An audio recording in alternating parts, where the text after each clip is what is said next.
The end of the world did not come with a bang, nor a whimper, but with the sickening, unending sound of crumbling dust. Izuku Midoriya, 19 years old and the last surviving pro-hero of Japan, stood amidst the gray, undulating dunes of what used to be Tokyo. The sky above was an infected, bruising purple, choked with ash and the smoke of 1,000 burning city blocks. There were no buildings left. There were no streets. There were only mountains of pulverized concrete, twisted rebar, and the silent, unmoving shapes half buried in the rubble. He couldn't feel his left arm. It hung uselessly at his side, the bones shattered into powder, the nerves burned away by a glancing blow from a plasma quirk. His right hand still clenched the frayed, blood-soaked fabric of Gran Torino's cape, which was wrapped tightly around his neck. The air tasted of copper and ozone. Danger Sense was screaming. It hadn't stopped screaming for 3 days. It was a constant, blinding spike of static in the center of his skull, so loud and continuous that Izuku had been forced to compartmentalize the pain just to remain standing. Is this all that remains of the symbol of hope? The voice echoed from everywhere and nowhere. It was a horrible, discordant layering of 2 souls in one body, Tamura Shigaraki and All for One. Izuku forced his heavy, bruised eyelids open. Through the haze of his own blood, he saw him floating 50 feet in the air. The Demon Lord. Shigaraki's body was an abomination of twisted flesh and bulging quirks, sprouting blackened tendrils that lashed at the poisoned air. His white hair was matted with gore. His crimson eyes looked down at Izuku not with hatred, but with a bored, suffocating pity. Izuku didn't answer. He couldn't. His throat was raw from screaming, his lungs coated in the dust of his friends. 10 meters to his right lay the frozen, shattered remains of Shoto Todoroki, his ice half melted, his fire extinguished forever. Behind him, crushed beneath a collapsed overpass that Shigaraki had decayed in a millisecond, were the remains of Uraraka, Ida, and Tsuyu. They had died holding the line so Izuku could land a Delaware smash. It hadn't been enough. And at Izuku's feet, missing his lower half, lay Katsuki Bakugo. Dynamite. His eyes were wide, staring blankly at the apocalyptic sky. He had taken a lethal blow meant for Izuku just minutes prior. His final words a gargled, bloody command to finish it, "You damn nerd." Izuku stood alone. The 9th wielder of One for All. The last one. "You fought well, Izuku Midoriya," the dual voice of All for One mocked, drifting closer. "You dragged this out longer than All Might ever could have. But look around you. Your mentors are dead. Your classmates are dust. The civilians you fought so hard to protect have been reduced to atoms. There is nothing left to save." "He's right," a small, broken part of Izuku's mind whispered. "It's over." "No," roaring back came the voices of the vestiges. Daigoro Banjo, En, Shinomori, Nana Shimura Yoichi. Their collective will surge through his exhausted veins, a final, desperate spark of green lightning. "I'm not done," Izuku rasped, blood bubbling over his split lips. He planted his boots into the dust. "As long as I draw breath, I am a hero." He forced One for All through his broken body. Not 40%. Not 100%.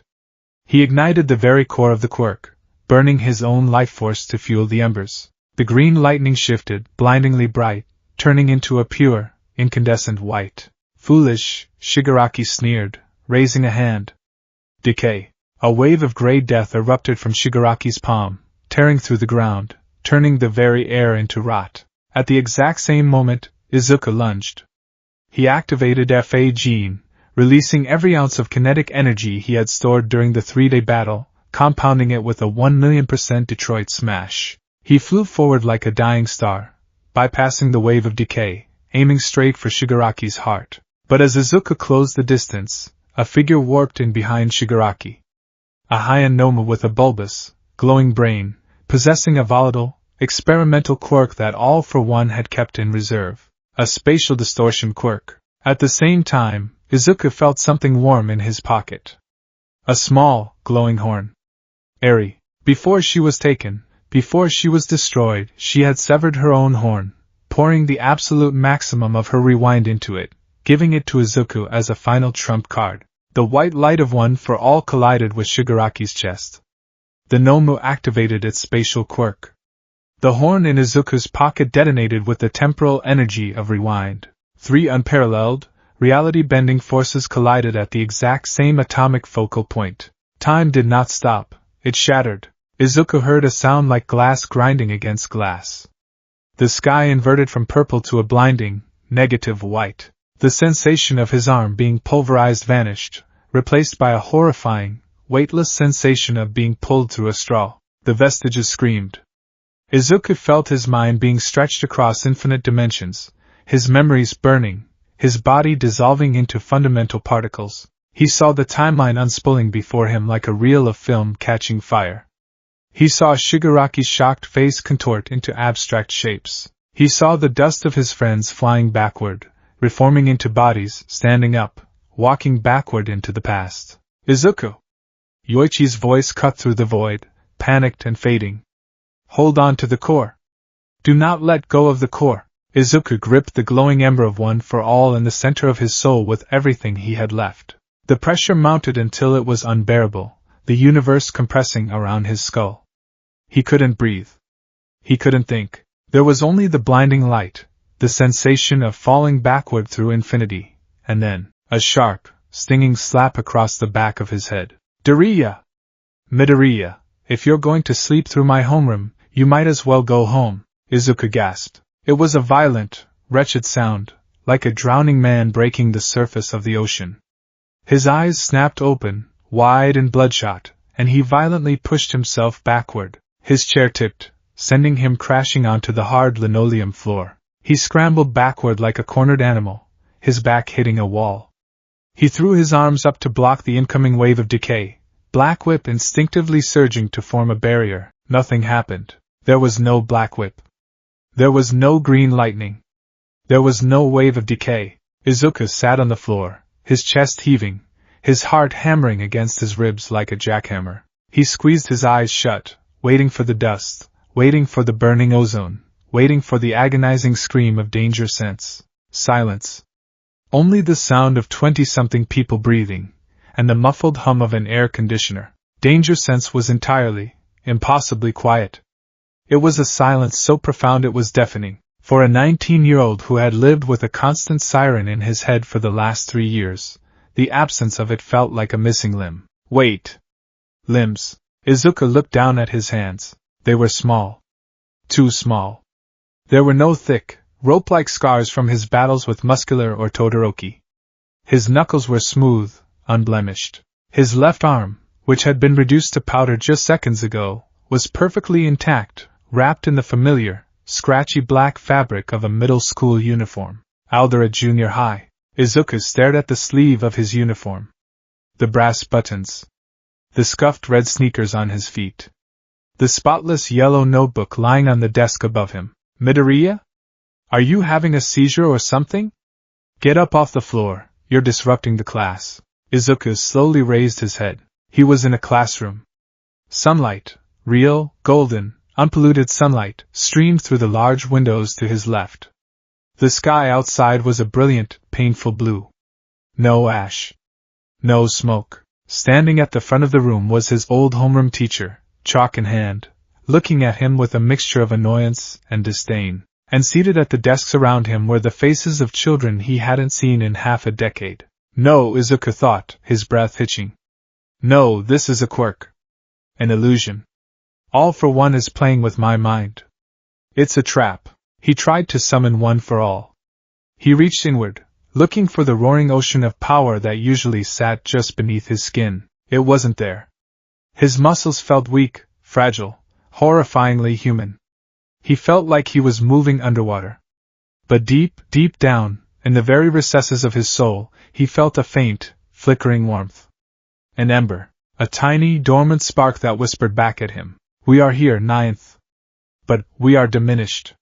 Where are we? Izuku felt the blood drain from his face. The vestiges were there. But his body, it was weak. It was a quirkless body. Hey, Deku. Izuku flinched, a full-body shudder racking his frame. He recognized that voice. He would know that voice anywhere. But it couldn't be. He had just watched him die. He had just seen him torn in half, lying in the gray dust. Izuku slowly turned his head toward the front of the classroom. Katsuki Bakugo was leaning back in his chair, feet kicked up on his desk. He had 2 arms. He had 2 legs. His face wasn't scarred by Shigaraki's rivets. His eyes weren't dull and lifeless. He looked young. He looked 14. He was smirking, a cruel, arrogant curve of his lips that Izuku hadn't seen since their first year at UA. If you're gonna cry like a baby, take it to the nurse's office. Some of us are trying to plan our futures here. The class erupted into snickers. Izuku stared at Kaken. He's alive. He's whole. He's alive. The sheer, crushing weight of the emotional whiplash hit Izuku like a physical blow. The dam broke. Tears, hot and heavy, spilled over his eyelashes, streaming down his freckled cheeks. He couldn't stop them. He didn't even try.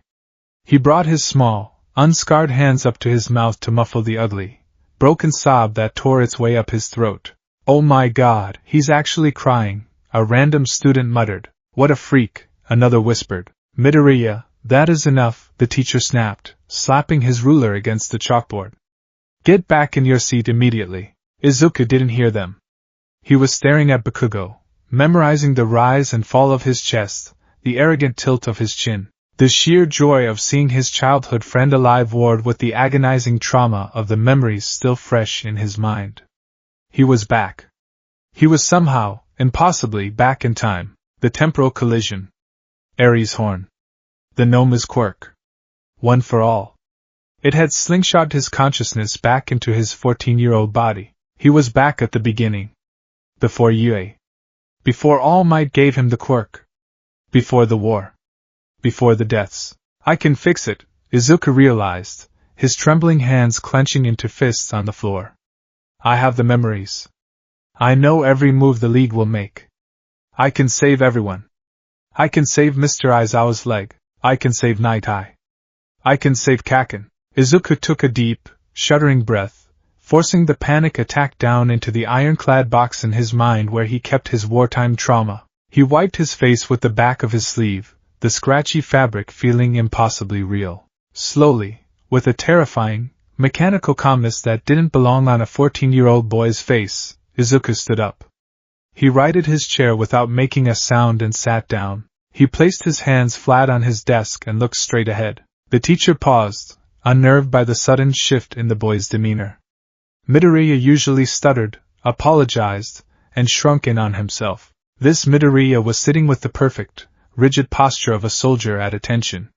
His green eyes, usually wide and nervous, were dark, hollow, and frighteningly still. "All right," the teacher stammered, clearing his throat. "As I was saying, you're all 3rd years now. It's time to start thinking seriously about your futures." The teacher grabbed a stack of papers.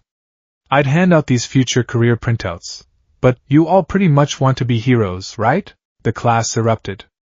Quirks flashed, elongated fingers, small fires, floating objects. Yes, you all have wonderful quirks," the teacher said lazily. "But using them in school is against the rules. Sensei, don't lump me in with these losers." Izuku closed his eyes. He knew this speech. He knew this exact day. It was the day of the sludge villain. The day his life had changed forever. "I'm the real deal," Bakugo crowed, jumping onto his desk. "These guys'll be lucky to end up as sidekicks to some busted D-lister. I'm going to UA High. I'm gonna surpass All Might and become the top hero." "Oh right," the teacher noted, looking at his clipboard. "Midoriya, you're applying for UA too, aren't you?" The classroom froze. A beat of silence, and then uproarious, mocking laughter shook the walls. "Deku? UA? No way. You can't get in just on studying." "They got rid of that rule," Izuku muttered. His voice was quiet, but in the laughing room, it somehow cut through the noise. It wasn't the defensive, squeaky stutter of his past self. It was flat. Factual. Exhausted. The laughter died down slightly as students turned to look at him. Bakugo froze on his desk, his red eyes narrowing at Izuku's lack of cowering. Usually Izuku would be waving his arms, desperately trying to defend himself. Today, Izuku wasn't even looking at him. He was staring at the blackboard, lost in thought. If today is the sludge villain incident, Izuku calculated rapidly in his mind, then All Might is already in the city. I need to intercept him. But I can't look pathetic this time. I need him to see me as an asset, not just a pity case. If I can prove my knowledge. The bell rang, sharp and shrill, snapping Izuku out of his thoughts. The class began to pack up. Izuku meticulously placed his pencils into his case. He picked up his notebook, Hero Analysis for the Future number 13. He traced the cover. It was so pristine. So innocent. Suddenly, a hand slammed down on his desk, snatching the notebook away. Izuku looked up. Bakugo stood there, flanked by his two lackeys. The explosive teenager was glaring at Izuku, a vein popping in his neck. We ain't done here, Deku, Bakugo snarled. He held up the notebook. What is this trash? Hero Analysis for the Future? You really think taking notes is gonna make you a hero, you quirkless nobody? Izuku looked at Bakugo. Truly looked at him. He didn't see the middle school bully. He saw the boy who had died in his arms. He saw the young man who had apologized in the pouring rain. He saw the hero who had sacrificed his own heart to keep Izuku alive. Izuku felt a wave of profound, aching sorrow. You have so much growing up to do, Kaken, he thought. And I don't have the time to coddle you through it this time around. Give it back, Bakugo, Izuku said quietly. Bakugo blinked. The lackeys exchanged confused glances. Bakugo? Not Kaken? And his voice. There was no fear in it. Infuriated by the lack of reaction, Bakugo's palms sparked. You think you can just ignore me? I'm telling you to give up, you damn nerd. Bakugo slammed his hands together, trapping the notebook between them. A small, popping explosion went off, charring the edges of the book and filling the air with the smell of burnt sugar. In the original timeline, Izuku had screamed, flinched back, and watched in horror as Bakugo tossed it out the window. This time, as the smoke cleared, Bakugo's smirk faded into an expression of sheer confusion. Izuku hadn't flinched. He hadn't blinked. He was still sitting perfectly still, his green eyes locked onto Bakugo's face. But those eyes, they were terrifying. They were completely devoid of light. It was the 1,000-yard stare of a veteran who had watched gods tear cities apart. The tiny explosion in Bakugo's palms registered as a 0 on a threat scale that went up to nuclear annihilation. You! Bakugo faltered, taking a half-step back before his pride forced him forward. He tossed the burned notebook out the open window. It splashed into the koi pond below. Most top-tier heroes have stories about their school days. Bakugo puffed his chest out, trying to regain the dominant ground. I'm gonna be the only one from this crappy public school to make it into UA. So forget UA, nerd. Bakugo placed a smoking, threatening hand on Izuku's shoulder, leaning in close. If you want to be a hero so bad, there's a quick way to do it. Believe that you'll be born with a quirk in your next life, and take a swan dive off the roof of the building. The two lackeys snickered. Izuku didn't move. He let the words hang in the air. He remembered how much those words had hurt him the first time. They had crushed him. They had almost broken him. Now, they just sounded like the edgy, pathetic ramblings of a child who didn't know how cruel the world really was. Izuku slowly stood up. He was shorter than Bakugo right now, smaller in frame, but the way he carried himself suddenly made him seem 10 feet tall. Bakugo sneered, readying an explosion in his palm. What? You got something to say? Before Bakugo could blink, Izuku's left hand shot upward. It wasn't a quirk. It was pure, honed muscle memory born from hundreds of hours of close-quarters combat training with Aizawa and Ojiro. Izuku grabbed Bakugo's wrist, his thumb pressing violently into the median nerve bundle, twisting the arm outward at an unnatural angle. Gah! Bakugo yelped, the explosion fizzling out as pain shot up to his elbow. His knees buckled slightly from the leverage Izuku had over his center of gravity. The two lackeys stepped back in horror. Did the quirkless kid just manhandle Bakugo? Izuku leaned in, his face inches from Bakugo's. Bakugo looked into those green eyes and felt a sudden, icy spike of primal terror pierce his chest. The boy holding his wrist wasn't Deku. The prey had vanished. He was looking into the eyes of a killer. If you ever, Izuku whispered, his voice dangerously low, vibrating with an intensity that made the hair on Bakugo's arms stand up, tell someone to kill themselves again. You will regret it for the rest of your life. Not because of me, but because one day you will grow up. And you will have to live with the ghosts of the people you couldn't save. Do not add to that count voluntarily. Izuku released the wrist, pushing Bakugo back slightly. Bakugo stumbled against a desk, clutching his arm, his breath hitching. He couldn't speak. His throat felt dry. Izuku grabbed his yellow backpack, slung it over one shoulder, and walked past them without another word. The doors slid shut behind him, leaving a suffocating silence in the classroom. The walk downstairs was a blur. Izuku's mind was moving at 1,000,000 miles an hour, his analytical brain dissecting the situation, suppressing the trauma, categorizing his priorities. 1. I am back in the past. 2. I do not have my physical strength. 3. I still have the vestiges, which means the connection to One for All exists, but it is dormant. I cannot use the physical power without blowing my limbs off. I have to train my body again. 4. The sludge villain is in the city. 5. All Might is pursuing him. Izuku walked out of the school building and stopped by the koi pond. He reached in, scattering the fish, and pulled out his scorched notebook. He shook the water off, his face softening for just a moment. He needed to think. In the original timeline, he had taken the long way home, walking through the underpass to avoid everyone. That was where the sludge villain had ambushed him. If I take a different route, I can avoid the villain entirely, Izuku thought. But if I avoid him, who does he attack next?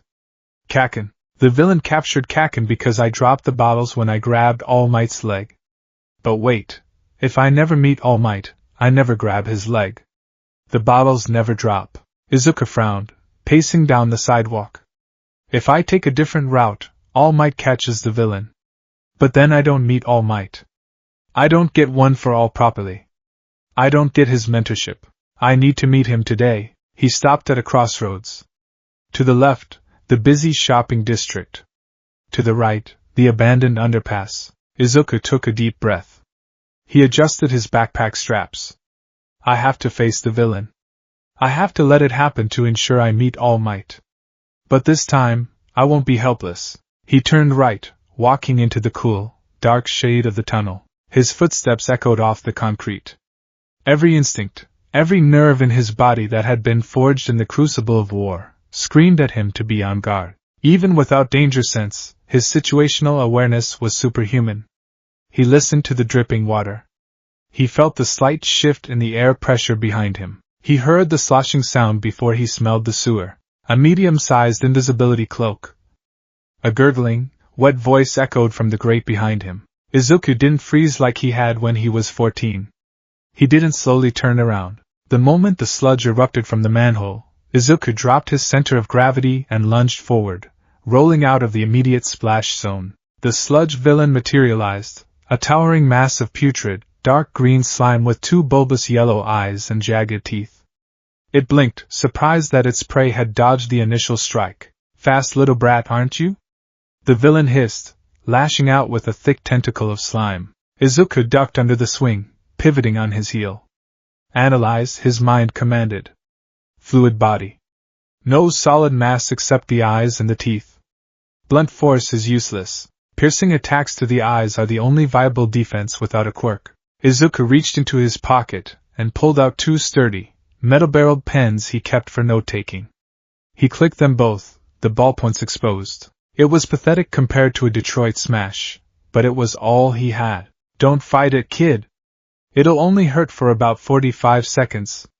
The villain roared, sending a massive wave of sludge crashing down from the ceiling, effectively cutting off Izuku's escape route. Izuku was forced to back up, but the sludge moved too fast, surging forward and wrapping around his ankles.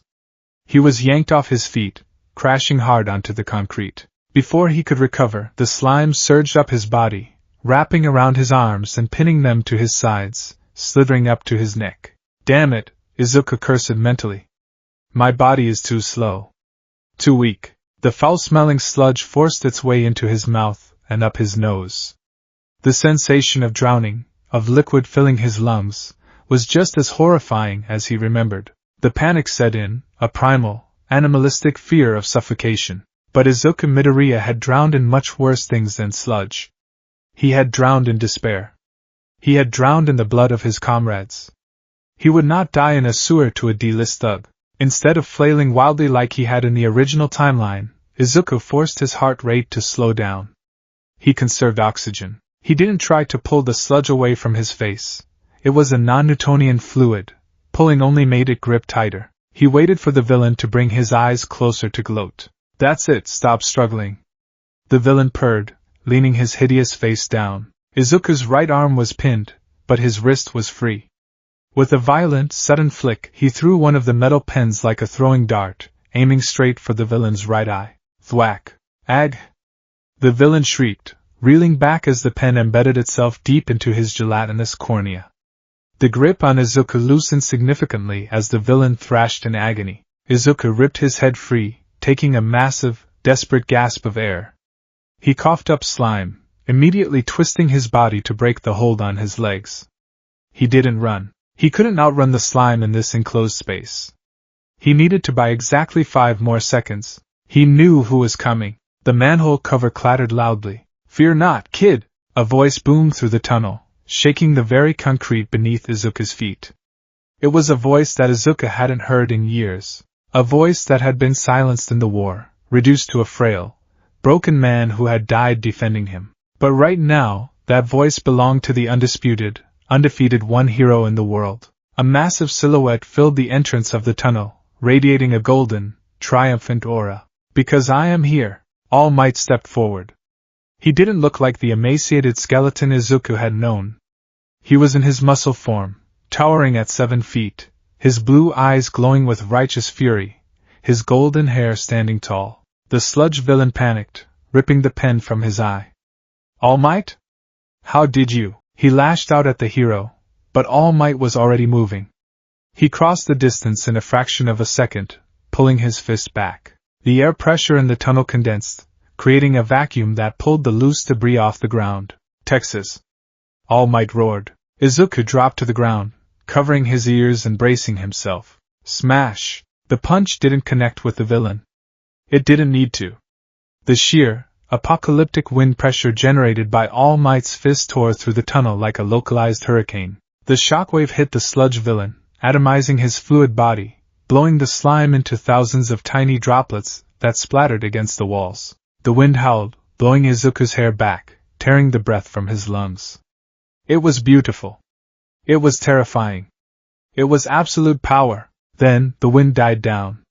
The tunnel was quiet again, save for the sound of sludge dripping from the ceiling. Izuku lay on the ground, his vision swimming slightly from the lack of oxygen. He looked up, coughing up a small bit of slime. All Might stood over him, holding 2 large, empty soda bottles, swiftly scooping up the incapacitated villain. "He's alive," Izuku thought, a fresh wave of tears pricking his eyes. "Tashinori is alive. Are you all right, young man?" All Might asked, his voice booming with forced cheerfulness. He walked over, extending a massive, gloved hand. "Apologies for getting you caught up in my justice. I'm usually more careful, but this city's sewer system is a maze." Izuku stared at the hand. He remembered this moment. This was the moment he had realized his idol was a real person. Izuku didn't take the hand. Instead, he rolled over, pushed himself up onto his knees, and then stood up on his own. He dusted off his pants, taking a deep, steadying breath to calm his racing heart. All Might blinked, slightly surprised. Usually, civilians were either fainting, crying, or begging for autographs. This kid was looking at him with an expression of profound, tired relief, but there was no fanboy hysteria. "I'm fine, All Might," Izuku said, his voice raspy but steady. He bowed deeply, respectfully. "Thank you for saving me." "Ah. Excellent. A tough kid." All Might laughed heartily, capping the second bottle and stuffing it into his cargo pants. "Well, I must be off. I need to get this fellow to the authorities." All Might turned, bending his knees to prepare for a massive leap. In the original timeline, this was the moment Izuku's desperation had taken over. This was the moment he had lunged forward, grabbing onto All Might's leg, risking his life just to ask a question. Can a quirkless person be a hero? Izuku didn't step forward. He didn't lunge. He stood perfectly still, his hands resting in his pockets, and spoke with a voice that carried the absolute, undeniable authority of a battle-hardened commander. All Might. Wait. The tone was so sharp, so commanding, that All Might actually paused, looking over his shoulder in surprise. It wasn't the voice of a fan. It was the voice of an equal. I'm sorry, young man, but time is of the essence, All Might said, tapping his pocket. Pro-heroes are constantly fighting time as well as enemies. Izuku knew All Might was running out of his 3-hour limit. He knew the man was in agonizing pain. He had to play his hand perfectly right now, or he would lose his chance. I know, Izuku said quietly. All Might paused again. Excuse me? I know you are fighting time. Izuku took a step forward, the shadows of the overpass hiding his face. I know you only have about 3 hours of hero work a day. I know why too. All Might's massive frame stiffened. The golden aura around him seemed to flicker. He slowly turned around, his trademark smile straining at the edges. I have no idea what you're talking about, my boy. My time limit? I am the symbol of peace. I have no limits. 5 years ago, Izuku said, his voice echoing coldly in the tunnel. A battle that was kept entirely out of the public eye. Your respiratory system was nearly destroyed. Your stomach was completely removed. You've endured repeated surgeries, and you are wasting away from the inside out. All Might froze. The silence in the tunnel was absolute. The one hero stared at the 14-year-old boy, his blue eyes wide with shock. A drop of sweat rolled down All Might's cheek. The air grew heavy, thick with a sudden, overwhelming pressure, as All Might instinctively went on guard. How does he know that? All Might thought, his mind racing. Only Recovery Girl, Nizu, Tsukachi, and Night I know about that.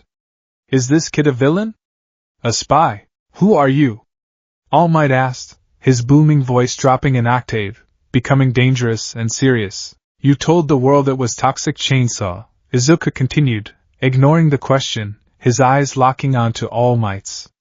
But it wasn't. Toxic Chainsaw could never lay a scratch on you. It was a man with a scarred face. The man who killed your master, Nana Shimura. All Might gasped, staggering backward half a step. He coughed, a small spatter of blood escaping his lips.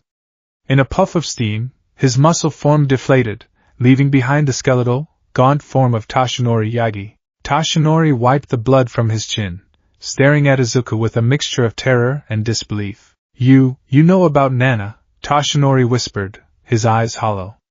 You know about him. How? How could a child possibly know about All for One? Izuku looked at the frail, broken man before him. He remembered carrying Toshinori's body out of the rubble. He remembered crying over his grave. Izuku took another step forward, stepping out of the shadows into the light of the tunnel entrance. He didn't look like a threat. He just looked sad. Because I need your help to kill him, Izuku said, his voice barely above a whisper. And you need mine. I need to speak with you, Toshinori Yagi. Privately. And I need you to listen to me, because the world is going to end in 5 years if you don't. Toshinori stared at the boy. There was no madness in his eyes. There was only a terrible, crushing weight, the weight of someone who had seen hell and lived to tell the tale. For the first time in his life, the symbol of peace didn't know what to say. He looked at the bottles of sludge in his pockets. He looked at the boy. Where do we talk? Toshinori managed to croak. Izuku nodded. Dagoba Municipal Beach Park. Meet me there in an hour. Without waiting for an answer, Izuku turned around and walked out of the tunnel, leaving the most powerful man in the world standing dumbfounded in the dark. The timeline had officially ruptured. And Izuku Midoriya was going to rip the future apart with his bare hands. The walk to Dagoba Municipal Beach Park should have taken 45 minutes. For Izuku Midoriya, navigating the streets of Muzurifu in a 14-year-old body devoid of one for all's kinetic enhancement, it felt like a grueling, infinitely expanding trek. Every step was a jarring reminder of his own fragility. He missed the hum of power beneath his skin, the comforting, crackling warmth of green lightning that usually pooled in his calves and forearms. Without danger sense acting as his radar, he felt deaf and blind. Without black whip coiled in his shoulder blades, he felt defenseless. He found himself constantly checking the reflections in shop windows, half expecting to see the decaying dust of a collapsing city behind him, or the grotesque silhouette of a high-end gnome perching on a telephone pole. But there was only the peaceful, mundane sprawl of a city that didn't know it was destined to burn. Toshinori dropped the bottles, Izuku realized, his brow furrowing as he walked. He hadn't grabbed All Might's leg this time. He hadn't caused the mid-air struggle that led to the sludge villain falling into the city streets. So, how could the timeline still be forcing the same event? He replayed the encounter in the tunnel. The shock on Toshinori's face. The sheer, unadulterated terror when Izuku mentioned Nana Shimura and All for One. He was trembling, Izuku deduced, a pang of guilt hitting his chest. I threw him off balance. I stripped away his invincibility and hit him with his worst trauma. When he leaped away, he must have been so distracted that he didn't secure his cargo pants properly. The force of his jump dislodged the bottles. A sudden, earth-shaking boom rattled the glass of a nearby storefront. A plume of thick, black smoke rose into the pristine afternoon sky, roughly 4 blocks away. Tattoo Alley. Izuku didn't hesitate. He broke into a sprint. His lungs burned almost immediately, and his unconditioned legs protested the sudden exertion, but his mind overrode the physical limitations. He adjusted his breathing, slipping into a tactical, rhythmic cycle that Aizawa had beaten into him during his first year at UA. As he approached the commercial district, the crowds grew thicker. Civilians were pressing against police barricades, holding up their smartphones, murmuring in a mix of excitement and concern. Izuku ducked under a yellow police tape, ignoring the shouts of a rookie officer, and slipped through the cracks of the crowd with the fluidity of a ghost. He reached the front line. The alleyway was an inferno. The heat rolled off the brick buildings in suffocating waves, smelling of melted asphalt, burning garbage, and the sickly sweet odor of nitroglycerin. In the center of the conflagration was the sludge villain. It had grown exponentially, feeding off the panic and chaos, its gelatinous body towering 2 stories high. And trapped within its center, just like before, was Katsuki Bakugo.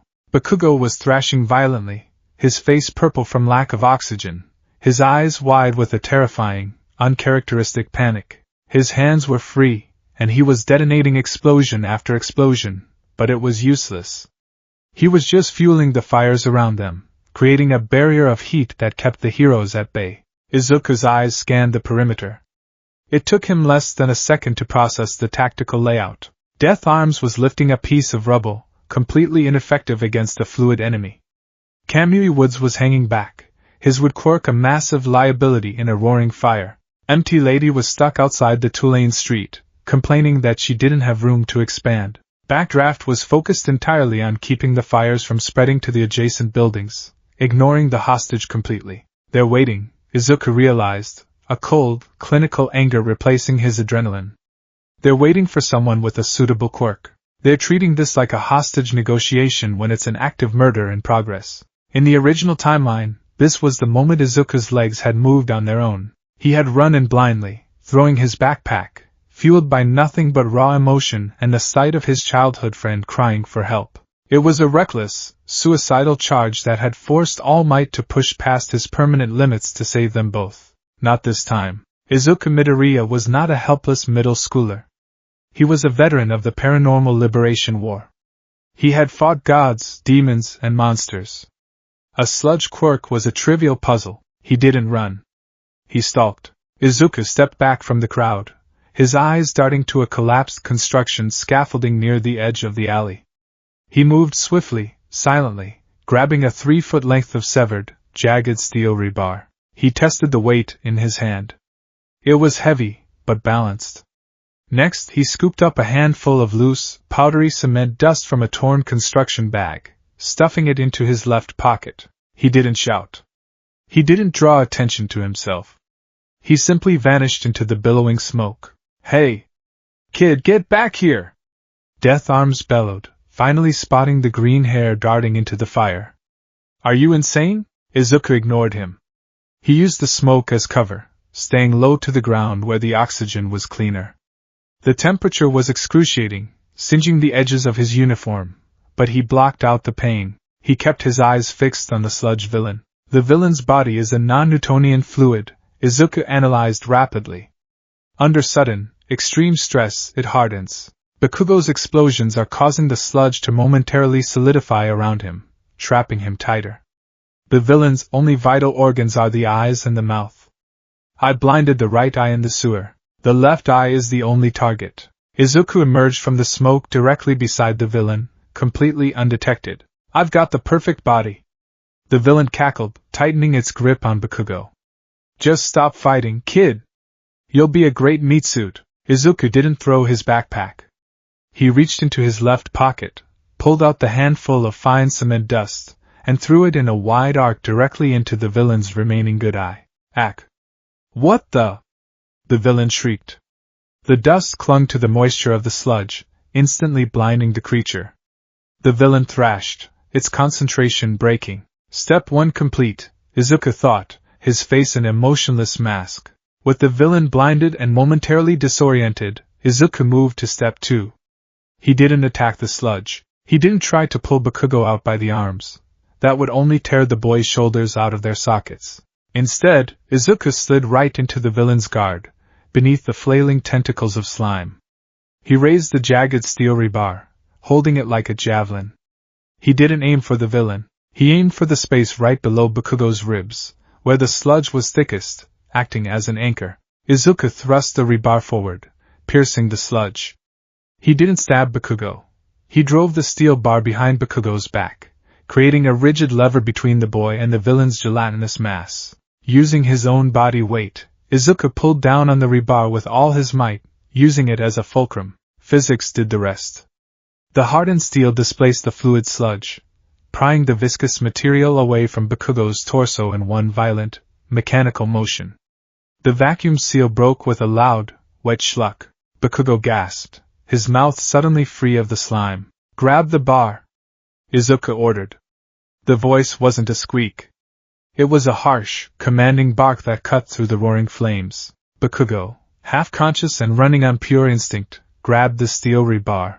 Izuku immediately abandoned his grip on the weapon, grabbed Bakugo by the collar of his uniform, and executed a flawless, judo-style sacrifice throw. He dropped his weight backward, using his legs to launch Bakugo over his own head, tearing the explosive boy completely free of the villain's weakened grip. Bakugo went flying backward, landing hard on the asphalt, coughing and hacking up green slime, gasping for precious oxygen. The crowd fell dead silent. The pro-heroes stared, utterly paralyzed by what they had just witnessed. It hadn't taken 30 seconds. It hadn't taken a flashy quirk. A quirkless middle schooler had just breached an active hostile situation, blinded the target, utilized leverage physics, and extracted a hostage before any of them could blink. You little brat! The sludge villain roared, frantically trying to wipe the cement dust from its eye, lashing out blindly with a massive, hardened whip of sludge. The tentacle was coming straight for Izuku's head. He didn't have the strength to block it. He didn't have the speed to dodge it completely. Suddenly, a massive hand grabbed the back of Izuku's uniform, yanking him backward just as the sludge whip shattered the concrete where he had been standing. I am pathetic. All Might stood there. He was in his muscle form, but blood was trickling from the corner of his mouth. The steam radiating from his body wasn't just his quirk. It was the physical manifestation of his agonizing limits. I told you what makes a hero, yet I did not act on my own words. All Might bellowed, stepping in front of Izuku and Bakugo. He crossed his arms, the muscles bulging to unnatural proportions. Detroit. Smash! The punch was identical to the one in the original timeline. The sheer, localized atmospheric pressure shifted.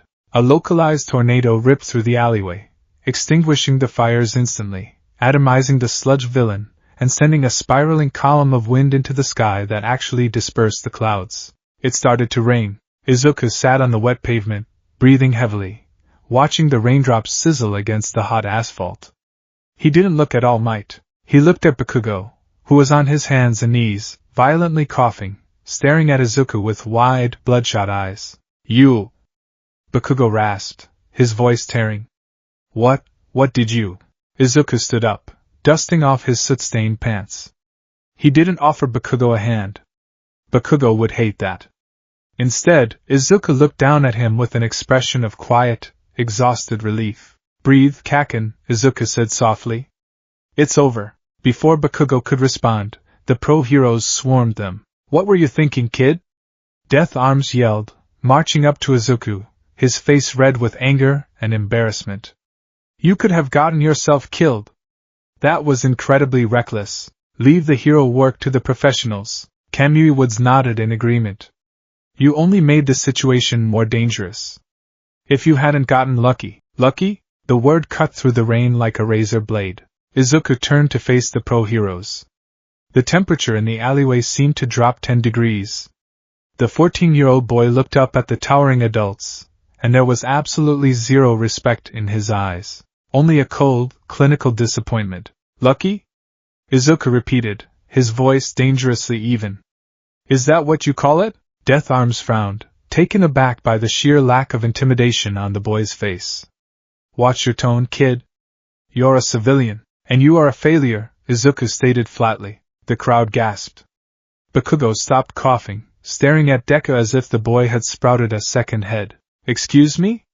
Death Arms bristled, stepping forward. You had a fluid-type villain with a hostage, Izuku said, pointing at the splattered remains of the sludge. The hostage was emitting high-temperature thermal blasts. Instead of recognizing that the thermal blasts were solidifying the villain's exterior and creating a stronger vacuum seal around the hostage, you stood there and watched. Izuku turned his gaze to Kamui Woods. You, a wood type, refused to enter a thermal zone. Tactically sound for your survival, but you failed to utilize your quirk to create a scaffolding or a bridge over the thermal barrier to extract the civilian from above. He looked at Empty Lady. You claimed you didn't have a two-lane street to operate in.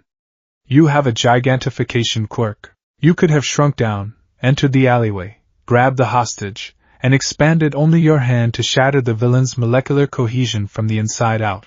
Izuku looked back at Death Arms. You waited for a suitable quirk while a 14-year-old boy suffocated to death in front of you. You prioritized protocol over a human life. I didn't get lucky. I blinded a non-Newtonian organism with a moisture-absorbent particulate, utilized a Class 1 lever to break a vacuum seal, and executed a physical extraction in under 30 seconds. If you want to put me in handcuffs for vigilantism, go ahead. But don't you dare lecture me on how to save a life when you were perfectly content to let him die. The silence that followed was absolute. Death Arms' mouth opened and closed, but no words came out. Kamui Woods looked physically sick.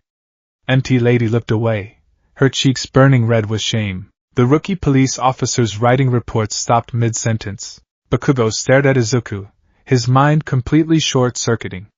The timid, stuttering, worthless Deku he had bullied for 10 years had just dressed down 3 licensed pro-heroes with the tactical precision of a military commander. Izuku didn't wait for a response. He turned his back on the heroes, grabbed his yellow backpack from where he had dropped it near the entrance of the alley, and walked away. From the shadows of the crowd, Toshinori Yagi watched the green-haired boy disappear down the street.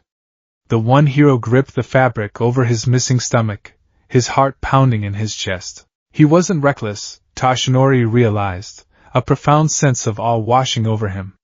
He didn't move without thinking. He calculated the variables, saw a path to victory that trained heroes missed, and executed it flawlessly without a drop of fear. Toshinori looked down at his own trembling, blood-stained hands. Who are you, Izuku Midoriya? Dagoba Municipal Beach Park was a graveyard. Mountains of rusted refrigerators, hollowed-out cars, blown tires, and twisted metal created a labyrinth of trash that blocked out the horizon.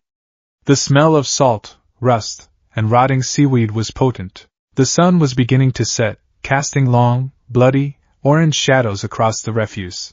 Izuku sat on the edge of a rusted washing machine, his legs dangling over the side. He was staring out at the ocean, watching the waves crash against the shoreline. The rhythmic sound of the water was the only thing keeping him grounded. He was trembling. The adrenaline had faded, and the sheer terror of what he had just done was catching up to him. He had fought the sludge villain with nothing but a metal bar and pocket sand. One wrong move, one miscalculation, and Kaken would be dead. He would be dead. The timeline would end before it even began. I need power, Izuku thought, burying his face in his hands. I need my quirk back. I can't protect them like this. I can't fight Shigaraki with a steel pipe. You told me to meet you here. Izuku lifted his head. Toshinori Yagi stood at the entrance of the clearing. He was in his true form, skeletal, sunken eyes, clothes hanging off his frame like a scarecrow. He looked exhausted, skeptical, and deeply on edge. Izuku hopped down from the washing machine, landing softly in the sand. Thank you for coming, Yagi-san. Toshinori flinched slightly at the use of his real name. He walked forward slowly, keeping his distance, as if approaching a wild, unpredictable animal. I took the villain to the police, Toshinori said, his voice gravelly. The heroes, they didn't press charges against you. They were too embarrassed. You made quite the impression, young man. They needed a reality check, Izuku said quietly. In a few years, the villains they face won't wait for them to find a suitable quirk. They will just kill them, Toshinori frowned. You speak as if you've seen it happen. I have. The wind howled through the trash heaps, rattling a piece of corrugated tin. Toshinori crossed his arms, shivering slightly in the cool evening breeze. You said you knew about my injury, Toshinori began, his tone hardening. You said you knew about All for One. You said you knew about Nana. I want answers. Now. Are you a spy? Does he have a longevity quirk? Are you working for him? Izuku looked at the skeletal man. He saw the desperation, the paranoia. Toshinori had lived his entire life looking over his shoulder, waiting for the boogeyman in the dark to return. If I was working for him, Izuku said gently, I wouldn't have met you here. I would have leaked your true form to the press. I would have let the sludge villain kill Katsuki Bakugo to distract you, forcing you to exhaust the last embers of your power. But I didn't. I saved him. And I saved you. Toshinori's eyes narrowed. Then how do you know? Tell me, or I swear to you, I will take you to Tartarus myself. Izuku took a deep breath. This was it. The point of no return. Because I am the ninth wielder of One for All, Izuku said. The words hung in the air. Toshinori stared at him, his brain completely failing to process the sentence. What? Toshinori whispered. One for All, Izuku repeated, his voice steady, reciting the history he knew by heart. A power cultivated by 8 generations. A crystalline network of power passed like a sacred torch. The first was Yoichi Shigaraki. The second Kudo. The third Bruce. The fourth Haikichi Shinomori. The fifth Daigoro Banjo. The sixth En. The seventh Nana Shimura. The eighth Toshinori Yagi. Toshinori collapsed to his knees in the sand. His legs simply gave out. He stared at Izuku, his jaw slack, his eyes welling with tears of pure, unadulterated shock. He hadn't heard some of those names in decades. He had never known the names of the second or third. How? Toshinori choked out, clutching his chest. How could you possibly know that? The quirk. I still have it. I haven't passed it on. It's still inside me. It is, Izuku agreed, walking closer, dropping to his knees in the sand so he was at eye level with the broken hero. But it is also inside me. The quirk exists in 2 places at once right now. Izuku closed his eyes. He reached deep, deep down into the recesses of his soul. He bypassed the physical requirements of his muscles, ignored the risk of shattering his bones, and focused entirely on the spiritual tether of the quirk. He called out to them. Please, Izuku begged the silence in his mind. Just a spark. Show him. For a terrifying second, there was nothing. Then, a warmth bloomed in his chest. It was agonizingly faint, like a dying ember in a cold hearth, but it was there. Izuku opened his eyes. A single, microscopic tendril of green lightning arced across his right cheek. Following it, a wisp of black, shadowy energy, no thicker than a piece of thread, curled around his index finger. Black whip? Toshinori gasped, scrambling backward in the sand. That energy. It feels exactly like mine. But that black energy, what is that? It's the quirk of the 5th wielder, Daigoro Banjo, Izuku explained, the green lightning fading instantly, leaving him gasping for air from the sheer effort. One for All doesn't just stockpile physical power. It stockpiles the quirks of the previous users. It stockpiles their souls. I have spoken to them, Tashinori. I have spoken to Nana. She says you are too hard on yourself. She says she is incredibly proud of the man you became. A choked sob tore its way out of Tashinori's throat. He buried his face in his hands, his skeletal shoulders heaving as decades of grief, guilt, and loneliness came crashing down on him all at once. Nana, she was proud of him. Izuku reached out, placing a gentle hand on Tashinori's trembling shoulder. He let the man cry. He knew how heavy the crown of the symbol of peace was. He knew what it was like to carry the weight of the world alone. After several minutes, Tashinori wiped his eyes with the back of his sleeve, looking up at Izuku with bloodshot, desperate eyes. I don't understand, Tashinori whispered. If you are the ninth, how? You are just a boy. Did someone from the future? I am from the future, Izuku said, the words tasting like ash in his mouth. My name is Izuku Midoriya. I am 19 years old. I am the last surviving pro-hero in Japan. Tashinori stopped breathing. Izuku pulled his knees to his chest, looking back out at the ocean. The dam he had built to hold back the trauma of the last 3 days cracked. 5 years from now, the League of Villains will strike, Izuku began, his voice devoid of emotion, a defense mechanism to keep from breaking down completely. All for One doesn't just survive your final battle. He cultivates a successor. Tamura Shigaraki. He passes his quirk on to him. They breed Nomus, bioengineered monsters capable of keeping up with you. They infiltrate UA. They destroy cities.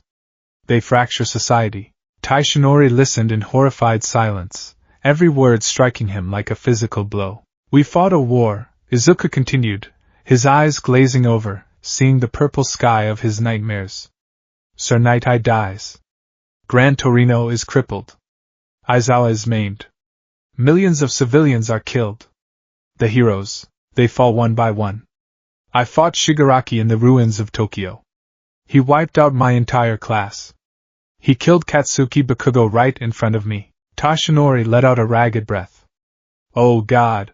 In the final moment, our quirks collided with a temporal anomaly, Izuku explained, tapping his temple. My soul, my memories, and the dormant remnants of One for All were thrown backward in time into my 14-year-old body. The timeline shattered. And I woke up at my desk this morning. Tashinori stared at the boy. It was impossible. It defied every law of physics, every known limitation of quirks. It was sheer, unadulterated madness. But as Tashinori looked into Izuku's eyes, he saw the truth. He didn't see a teenager making up a story. He saw the eyes of a soldier who had watched his family die. He saw the eyes of a peer. You're telling me the truth, Tashinori whispered, the realization settling heavily over him. We lose. I fail. No, Izuku snapped, turning to Tashinori with a fierce, burning intensity. We lost. Past tense. That timeline is dead. I am here to make sure it never happens again. But I cannot do it alone. Izuku stood up in the sand, looking down at Tashinori. I have the combat experience. I have the knowledge of every move All for One will make for the next 5 years. I know where his labs are. I know who his spies are. I have the vestiges of One for All in my soul. But my body... Izuku looked at his small, unscarred hands. My body is 14. If I try to use One for All at the percentage required to fight a Nomu right now, I will blow my arms clean off. Tashinori slowly stood up, brushing the sand from his pants. He looked at Izuku, the shock fading, replaced by a grim, resolute understanding. I need you, Tashinori, Izuku said, his voice cracking slightly. I need you to be the shield while I forge this body into a sword. I need you to train me. I need you to pass your physical stockpile of One for All to me so I can merge it with the spiritual core I already possess. If we do this, we can kill All for One before he ever has the chance to ruin this world. Tashinori Yagi stood on the beach, the wind whipping his baggy clothes around his frail frame. For 5 years since his injury, he had lived with a ticking clock in his chest. He had lived in terror of the day his embers would finally burn out, leaving the world vulnerable to the monster and the shadows. He had been searching for a successor, someone strong enough to carry the burden, someone brave enough to smile in the face of despair. He looked at Izuku Midoriya. He saw a boy who had fought a war without a smile, because there was nothing left to smile about. He saw a boy who had plunged into an inferno to save a friend, utilizing physics and strategy because his brute strength was gone. He saw a hero who had lost everything, and instead of giving up, had crawled back through time itself to try again. Toshinori didn't see a successor. He saw a partner, you said earlier? Toshinori began, his voice steadying, regaining some of the baritone power of All Might. That night I foresaw my death. And that I'd die in that future. Yes, Izuku said, looking down. He predicted you would die a gruesome death against a villain. It comes true. You push yourself too far. You run out of time. Toshinori smiled. It wasn't the boisterous, trademark grin of the symbol of peace. It was a small, genuine, incredibly tired smile. Then it seems we both have futures we need to change, Toshinori said. He reached out, placing his large, bony hand on Izuku's shoulder. His grip was surprisingly strong, anchoring Izuku to the present, pulling him back from the precipice of his dark memories. I came out here today intending to find someone to mold, Toshinori said softly. Someone I could teach to be like me. But looking at you, Midoriya, I don't think you need to learn how to be a hero. Toshinori straightened his posture. The golden aura around him seemed to flare, not with physical quirk power, but with the sheer strength of his spirit.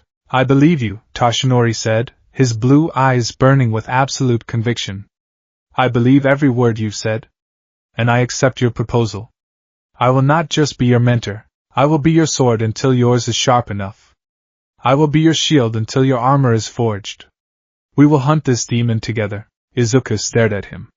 The knot of anxiety that had been suffocating him since he woke up in the classroom finally loosened. A ragged breath escaped his lips, and for the first time in 3 days, or 5 years, depending on how you measured it, he felt a tiny, fragile spark of hope.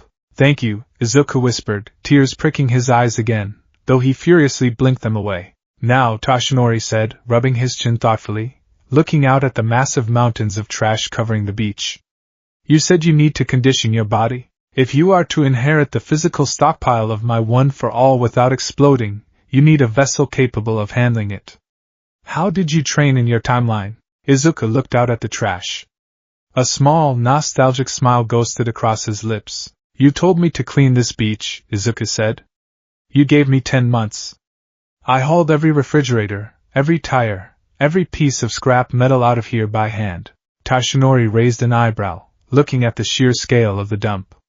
10 months? That is a formidable task. Are you sure you can do it again? Izuku's smile widened, a dangerous, confident glint appearing in his green eyes. It was the look of a boy who had mastered full cowling, who had danced on the edge of death and walked away. I didn't have the muscle memory the first time, Izuku said, rolling up the sleeves of his middle school uniform. I didn't know how to breathe. I didn't know how to isolate my core. I didn't know how to perfectly distribute weight. He walked over to a rusted, waterlogged refrigerator half buried in the sand. It easily weighed 400 pounds. Izuku didn't try to lift it with his arms. He dropped low, wedging his shoulder under the center of mass. He planted his feet perfectly, driving his power from his heels, up through his hips, locking his spine in a flawless kinetic chain. With a sharp exhale, Izuku pushed upward. The refrigerator groaned, the rust snapping, and it shifted, dislodging from the sand. Izuku flipped it end over end, sending it crashing onto a flat patch of concrete. He turned back to Toshinori, breathing slightly heavier, but nowhere near exhausted. Give me 3 months, Izuku said. Toshinori Yagi let out a booming laugh, the sound echoing across the empty beach, genuine and unburdened. 3 months it is, Midoriya. Toshinori cheered. We begin tomorrow at dawn. Eat a large breakfast, because I will not hold back. I wouldn't want you to, Izuku replied. As the sun finally dipped below the horizon, painting the sky in strokes of indigo and violet, Izuku Midoriya looked out over the ocean. The timeline was broken. The future was unwritten. Shigaraki was out there. All for One was waiting, but Izuku was no longer a scared, quirkless fanboy desperately clinging to an idol's leg. He was the 9th. And this time, he wasn't going to let a single person die. I'm coming for you, Izuku thought, his eyes hardening into emerald steel in the twilight. All of you. The human body is an incredibly stubborn machine. It remembers pain, it remembers repetition, and it remembers trauma. But above all, it remembers how to move. Izuku Midoriya stood on the rusted hood of a sunken pickup truck, the early morning tide lapping at the soles of his red sneakers. The salty breeze of Dagoba Municipal Beach Park whipped his unruly green curls around his forehead. He took a deep, localized breath, pulling the oxygen down into his diaphragm, expanding his chest, and locking his core into absolute rigidity. In his mind, he wasn't looking at a mountain of trash. He was visualizing the neural pathways of his own nervous system. Full cowling isn't a switch you flip, Izuku reminded himself, his eyes fluttering shut. It's a valve. You don't flood the engine, you pressurize it. Even without the quirk active, even without the glowing stockpile of one for all racing through his veins, Izuku went through the physiological motions. He tensed his calves, his thighs, his abdomen, and his shoulders in perfect, synchronized harmony. He created the physical vessel of full cowling using nothing but raw, baseline human muscle tension. He opened his eyes, dropped his center of gravity, and grabbed the rusted bumper of the pickup truck. He didn't heave with his back. He didn't strain his arms. He drove his heels into the wet sand, activated the kinetic chain he had just established, and pushed upward with a sharp, hissing exhale. The truck groaned, the rusted metal shrieking in protest as it was dislodged from 5 years of compacted wet sand.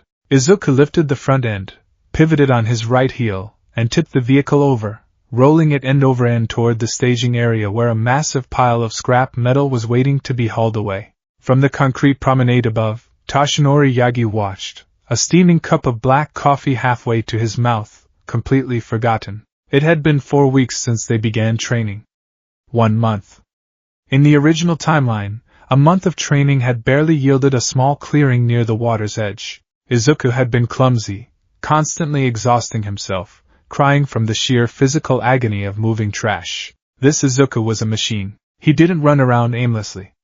He approached the trash heaps like a structural engineer dismantling a building. He calculated load-bearing points, used levers, created makeshift pulleys out of rusted cables, and moved with a terrifying, absolute efficiency. But what disturbed Toshinori the most wasn't the speed of the clearing. It was the way the boy moved. Izuku didn't move like a teenager. He moved like a seasoned martial artist. His footwork was flawless. Every time he slipped on the wet sand, his body automatically corrected its balance before his brain even seemed to register the hazard. He never overextended. He never wasted an ounce of kinetic energy. You're staring again, Yagi-san. Toshinori blinked, startled out of his thoughts. Izuku was standing at the bottom of the concrete stairs, wiping sweat from his brow with a towel. He wasn't panting. His breathing was even, controlled. Apologies, Midoriya, Toshinori said, walking down the steps, handing the boy a bottle of water. I have never seen anyone adapt to physical conditioning this rapidly. Your muscle growth is startling, yes, but your technique, it is flawless. You move as if you already have the quirk. Izuku took a long drink of the water, looking at his hands. They were calloused now, rough and blistered from the metal, but they weren't the mangled, scarred hands of his 19-year-old self. I do have the quirk, Yagi-san, Izuku corrected softly. I just don't have the hardware to run the software yet. Toshinori frowned, leaning against the concrete railing. Explain it to me again. The vestiges. Izuku sat on the bottom step, looking out at the rising sun. One for all is a stockpile of power, yes, but it's also a stockpile of consciousness. When I traveled back, the souls of the past users, and my own connection to them, came with me. The software is already installed in my brain. My nervous system already knows exactly how to distribute the power of one for all evenly throughout my body. We call it full cowling. Toshinori's eyes widened slightly. Distribute it evenly? You don't just channel it into a single limb for a smash? Doing that shatters your bones, Izuku said, shooting Toshinori a deadpan look. As you well know from your early days with Gran Torino. Toshinori coughed awkwardly, rubbing the back of his neck. Ah. Yes. He did mention I was quite reckless before I learned to control it. If I try to use 100% right now, this body will explode, Izuku said, his tone turning serious. The 14-year-old skeletal structure hasn't calcified enough, but because my brain already knows the exact biorhythm of full cowling, I am artificially simulating it with my regular muscles. I'm forcing my baseline body to adapt to the exact posture and tension required to hold the quirk. Once you pass your physical stockpile to me, I won't need 10 months to figure out how not to break my arms. I'll be able to activate 5% of the power instantly, and safely. Tashinori looked at the boy, a profound sense of respect washing over him. 5%? It doesn't sound like much, Izuku smiled faintly, but 5% of 1 for all is enough to outmaneuver almost any low-tier villain.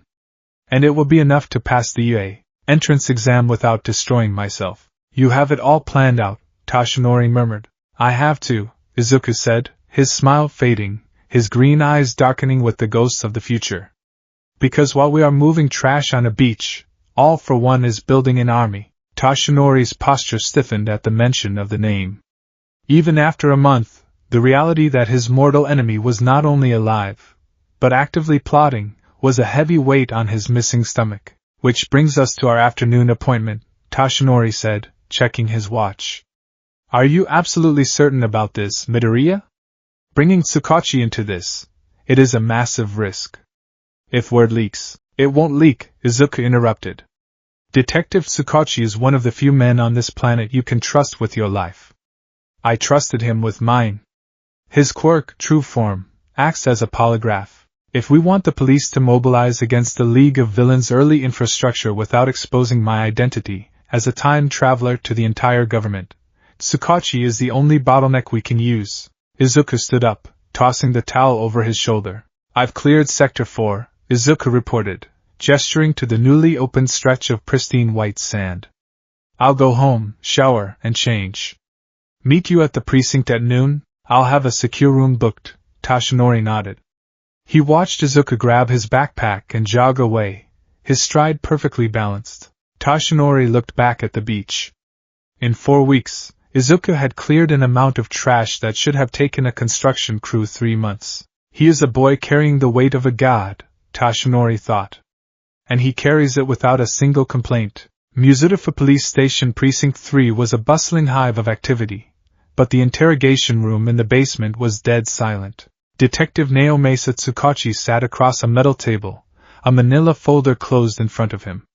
He wore his trademark tan trench coat and fedora, though the hat was currently resting on the table. His sharp, perceptive eyes flicked between Tashinori Yagi, who sat in his deflated, skeletal form, and the 14-year-old boy sitting beside him. Tashinori, Tsukachi began, his voice laced with profound confusion. When you asked for a black site secure room, I assumed you had a breakthrough on a major syndicate, or that you had finally found a successor. Why did you bring a middle school student to a classified police briefing? Tashinori cleared his throat, looking at Izuku. Naomasa, my friend. What I am about to tell you, what he is about to tell you, is going to sound like absolute lunacy, but I need you to activate your quirk for the entirety of this conversation. Do not turn it off. Tsukachi frowned, his posture straightening. He didn't like the grave tone in his friend's voice. He activated True Form. A slight, imperceptible hum settled behind his eyes, the lie-detecting mechanism of his quirk locking into place. It's active, Tsukachi said. Who is this boy? My name is Izuku Midoriya, Izuku said, leaning forward, resting his forearms on the metal table. His voice was calm, completely lacking the nervous tremor a civilian child usually possessed in a police station.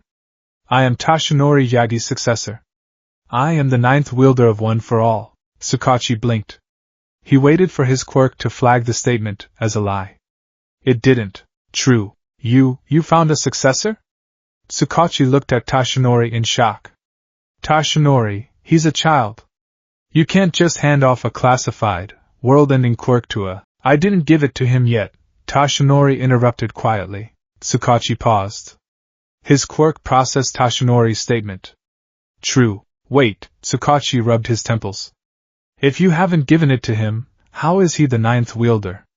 That's a paradox. Detective Tsukachi, Izuku interjected, drawing the man's attention back. In exactly 5 years, a villain named Tamura Shigaraki, the successor of All for One, We'll launch a coordinated strike that will decimate Japan. Millions will die. The Hero Commission will fall. Tartarus will be breached. Pro-heroes will be hunted in the streets. Tsukachi stared at the boy. He waited for the quirk to flag the apocalyptic nonsense as a lie, a delusion, a psychotic break. True. True. True. True. True. Tsukachi's breath hitched. His eyes widened in absolute horror. He gripped the edge of the table, his knuckles turning white. What are you saying? How do you know this? Are you an oracle? A precognitive? I am a time traveler, Izuku said flatly. I lived it. I fought in the war. I watched my friends die. Through a catastrophic quirk singularity, my 19-year-old consciousness was sent back into my 14-year-old body. True. The silence in the room was deafening. Tsukachi looked at Tashinori, desperately hoping his friend would tell him this was an elaborate prank. But Tashinori simply nodded, his face grim. God above, Tsukachi whispered, taking off his hat and running a trembling hand through his hair. Time travel. It violates every law of physics. But my quirk, it's screaming that you're telling the truth. You genuinely believe this. It's not just a belief, Detective, Izuku said. He reached into his backpack and pulled out a thick, black notebook. It wasn't one of his standard hero analysis books. This one was bound in leather, completely unmarked on the outside.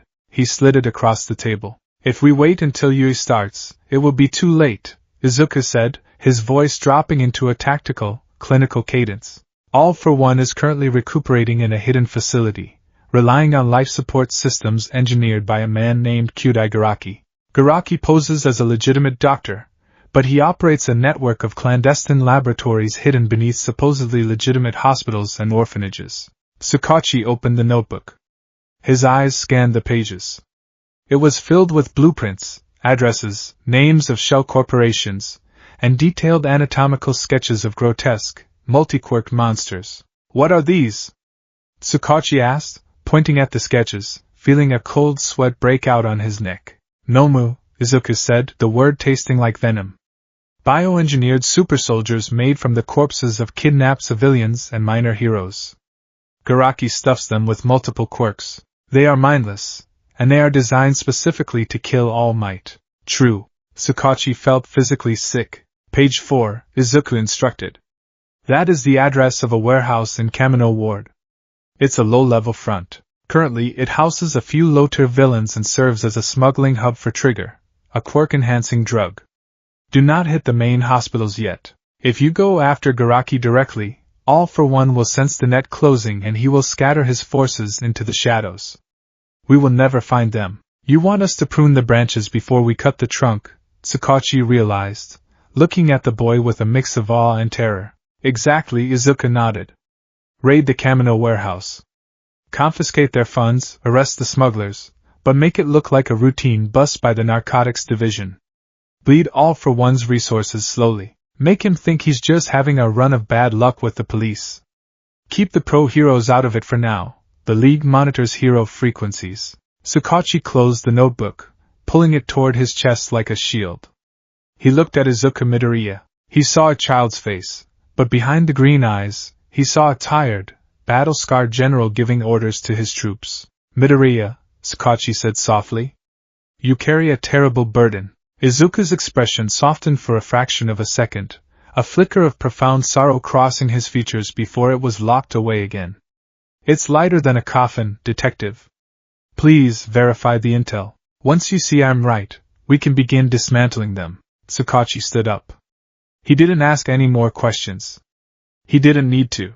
I'll have a raid authorized on the Kamino warehouse by midnight, Tsukachi promised. He looked at Tashinori. Keep him safe, Yagi. If All for One finds out who this boy is, what he knows. He won't, Tashinori said, his voice rumbling with quiet, absolute menace. I will see to it. The transition from a high-stakes, Black Ops police briefing to a middle school math class was a whiplash that Izuku was struggling to handle. Aldera Junior High was exactly as mundane and suffocating as he remembered. The fluorescent lights buzzed. The teacher droned on about algebraic equations that Izuku had mastered years ago in UA. The students whispered, passed notes, and wasted their youth on trivialities. Izuku sat perfectly still at his desk, his eyes fixed on the chalkboard, though he wasn't seeing the numbers. He was replaying the Kamino warehouse layout in his head, calculating the police response time, wondering if he should have warned Tsukachi about a specific minor villain who had a minor acid quirk. No, the police riot gear can withstand weak acid, Izuku rationalized. I need to let the authorities handle the low-level threats. I can't micromanage the timeline, or I'll drive myself insane. Midoriya. Izuku didn't flinch, but his eyes snapped into focus. The teacher was looking at him, an irritated expression on his face. Since you're staring so intently at the board, perhaps you'd like to solve the equation? The teacher asked, a few students snickering in the background. Izuku stood up silently. He walked to the front of the room, took the chalk, and solved the complex quadratic equation in less than 4 seconds, utilizing a shortcut he had learned from ectoplasm. He set the chalk down and returned to his seat. The teacher stared at the board, blinking in surprise. The answer was flawless. The classroom was quiet. From 2 rows ahead, Katsuki Bakugo was gripping his pencil so tightly it snapped in half. Bakugo had spent the last month in a state of perpetual, agonizing confusion and rage. Ever since the sludge villain incident, the world as he knew it had tilted on its axis. Deku had changed. It wasn't just the fact that Deku had rushed into the fire. Deku had always been a reckless idiot. No, it was how he had done it. Bakugo remembered the cold, terrifyingly calm look in Deku's eyes as he jammed that steel pipe into the sludge. He remembered the authoritative bark of Deku's voice ordering him to grab the bar. And more than anything, Bakugo remembered Deku dressing down 3 pro-heroes in the pouring rain, speaking to them as if they were incompetent toddlers. Since that day, Deku hadn't mumbled. He hadn't stuttered. He hadn't flinched when Bakugo slammed his hands on a desk. In fact, Deku barely looked at him at all. It was as if Bakugo had ceased to exist in Deku's universe. And physically? Deku was transforming. He was filling out. His shoulders were broader. His posture was impeccable. He carried himself with a quiet, lethal grace that made the hair on the back of Bakugo's neck stand up. The bell rang, signaling the end of the school day. Izuku packed his bag with his usual, methodical precision. He swung the yellow backpack over his shoulder and walked out into the hallway. He had a tight schedule. He needed to be at the beach in 20 minutes to start moving the rusted engine blocks. Hey! Stop right there, Deku. Izuku paused. He closed his eyes, taking a deep, fortifying breath. He didn't have time for this. He turned around slowly. Bakugo stood in the middle of the empty hallway, the afternoon sun casting long shadows across the linoleum floor. His lackeys weren't with him. It was just the 2 of them. Bakugo's red eyes were burning with a volatile mix of anger, insecurity, and desperation. Can I help you, Katsuki? Izuku asked. Bakugo twitched. Katsuki? Not Kaken. He hadn't called him Kaken in a month. It felt like a slap to the face every time he said it. What the hell is your game, you quirkless freak? Bakugo snarled, taking a step forward, small explosions popping in his palms. You think you're suddenly better than me? You think because you got lucky with that sludge bastard, you're suddenly hot shit? Izuku looked at him. Really looked at him. He saw the raw, unchecked ego. He saw the desperate need for validation.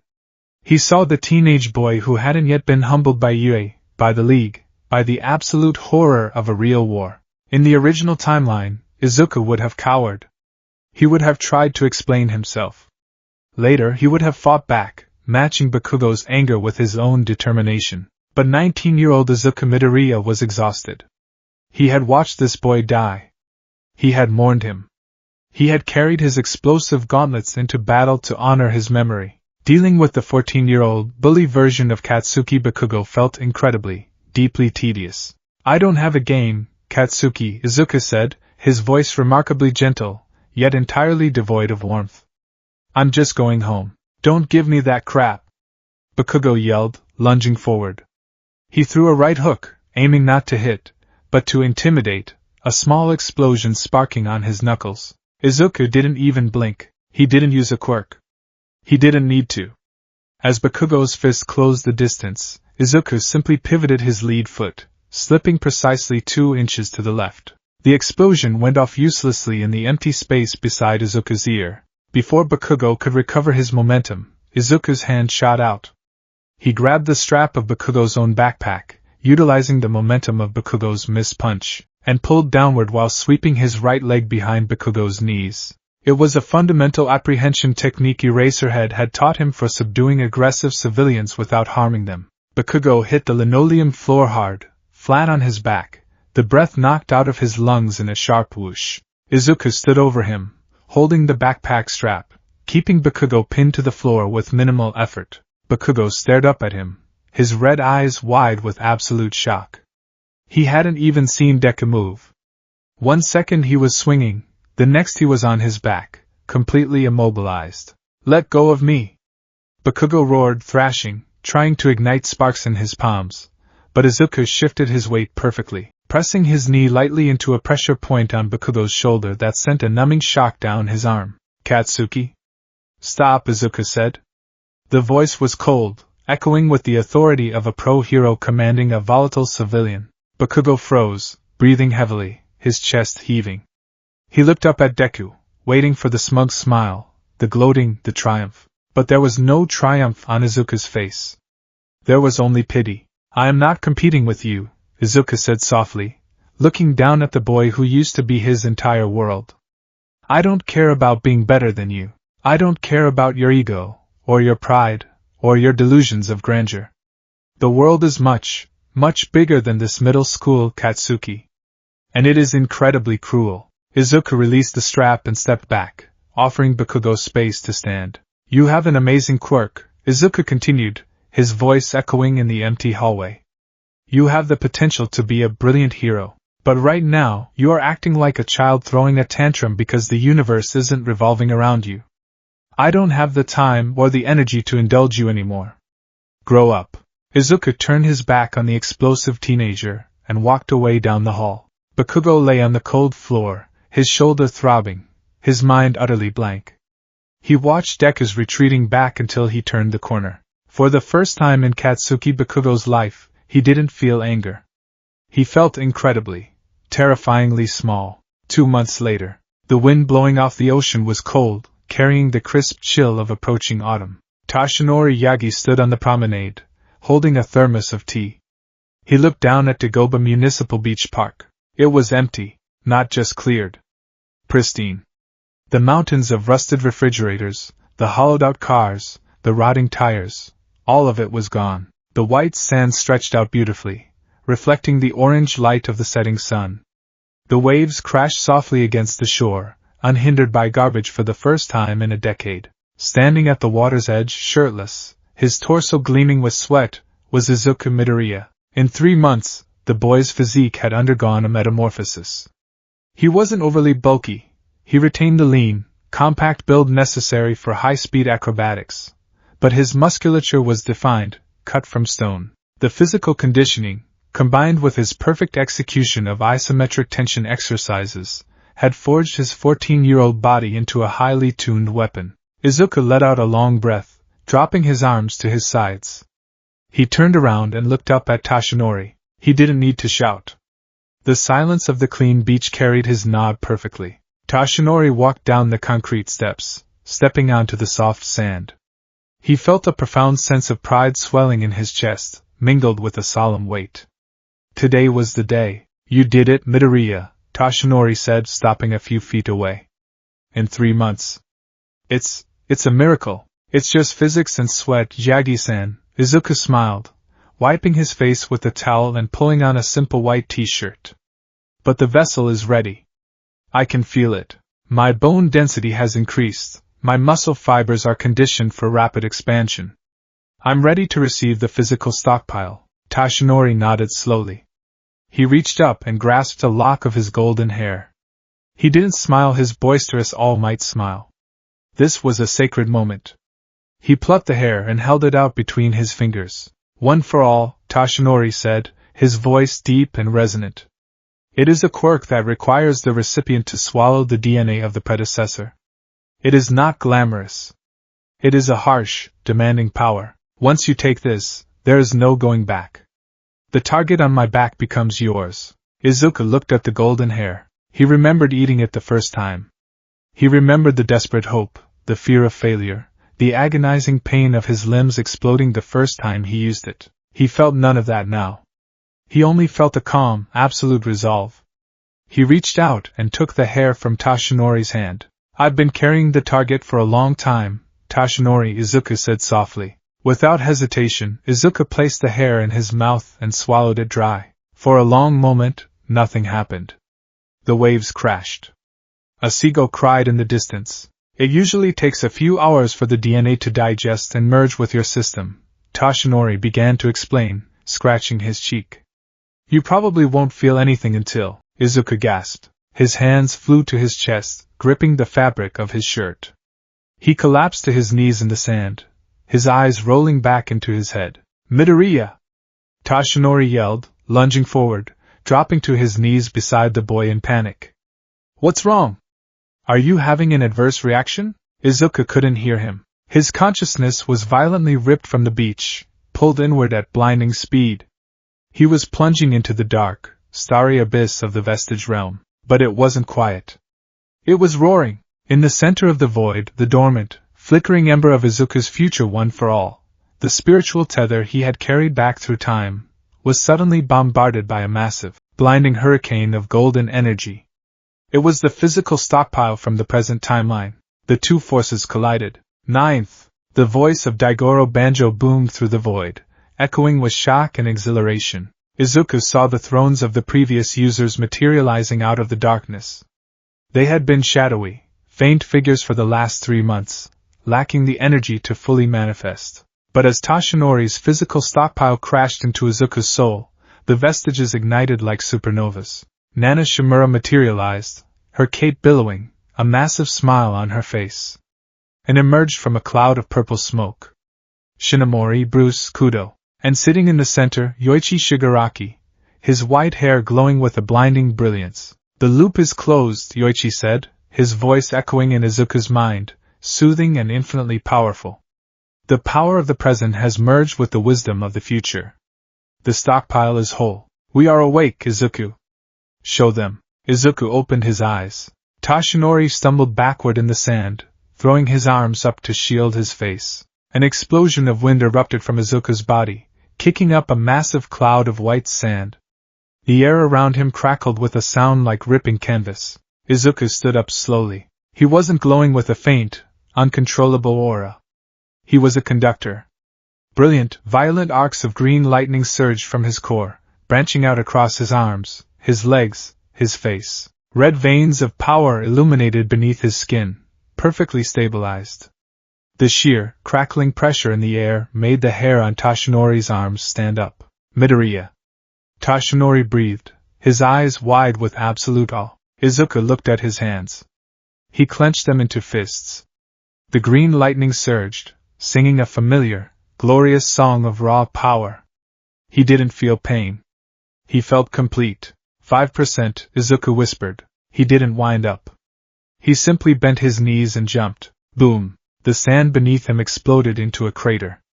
Izuku shot into the air like a surface-to-air missile, ascending 50 feet in a fraction of a second. He hung in the air against the backdrop of the setting sun, the green lightning trailing behind him like a comet. He twisted his body, executing a flawless aerial somersault, and plummeted back toward the beach. He landed in a perfect 3-point crouch, the kinetic energy dispersing evenly through his legs and into the sand, creating a secondary shockwave that blew Tashinori's coat open. Izuku stood up, the green lightning fading into his skin, leaving him completely unharmed. He looked at Tashinori, a genuine, blinding smile breaking across his face for the first time in 5 years. It works, Izuku laughed, tears of relief prickling his eyes. It actually works. Tashinori Yagi, the symbol of peace, found himself speechless. He had just witnessed a 14-year-old boy instantly master the most volatile, dangerous quirk in existence with the casual grace of breathing. You! Tashinori shook his head, a massive, boisterous laugh escaping his chest.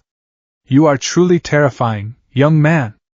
I pity the villains who have to face you. Somewhere in Kamino Ward midnight, the metal door of the warehouse blew off its hinges, sent flying 50 feet into the interior before crashing into a stack of wooden crates. Police! Nobody move! Dozens of heavily armed SWAT officers poured into the building, tactical flashlights cutting through the darkness. They moved with military precision, securing the perimeter, aiming their rifles at the stunned, low-level thugs who had been playing cards around a fold-out table. Detective Naomasa Tsukachi walked through the blown-out doorway, his gun drawn, his fedora pulled low over his eyes. "Clear the back rooms," Tsukachi ordered. "Check for hidden compartments in the floorboards." A thug with a minor mutation quirk tried to run for the fire escape, but a blindingly fast blur of yellow and white intercepted him. Gran Torino bounced off the wall, driving both his boots into the thug's chest, knocking him unconscious instantly. "You're getting slow, Tsukachi," the elderly hero cackled, landing lightly on a crate. "Are you sure this was the right place? Smells like a simple smuggling den." "Keep looking, Torino," Tsukachi said grimly. 5 minutes later, an officer shouted from the back office. "Detective! We found a false wall. There's a sub-basement." Tsukachi sprinted to the back. They forced the heavy steel door open, descending a flight of concrete stairs into the darkness. When they hit the bottom, Tsukachi clicked on his heavy-duty flashlight. The beam illuminated the subterranean room. It wasn't a drug lab. It was a surgical theater. Rows of large, cylindrical glass vats lined the walls. Most of them were empty, but 3 of them were filled with a thick, glowing green fluid. Suspended inside the fluid were grotesquely mutated human bodies. Their brains were exposed, bulging against their skulls. They had multiple limbs, stitched together with crude, thick wire. "Mother of God," Gran Torino whispered, his playful demeanor vanishing instantly, replaced by sheer horror. "What are those things?" Tsukachi lowered his flashlight, his hand trembling slightly. "Nomu," the boy's voice echoed in his mind. "Bioengineered super soldiers. Call for hazmat," Tsukachi ordered his men, his voice deathly quiet. "And get me a direct, encrypted line to Tashinori Yagi." Tsukachi looked at the abominations floating in the tubes. Izuku Midoriya hadn't been lying. He hadn't exaggerated. The apocalypse the boy had spoken of was real, and it was incubating in the dark. But as Tsukachi turned away from the vats, a small, grim smile touched his lips. The future might be dark, Tsukachi thought. But they don't know we're coming. The butterfly had flapped its wings. The hurricane was beginning to change course.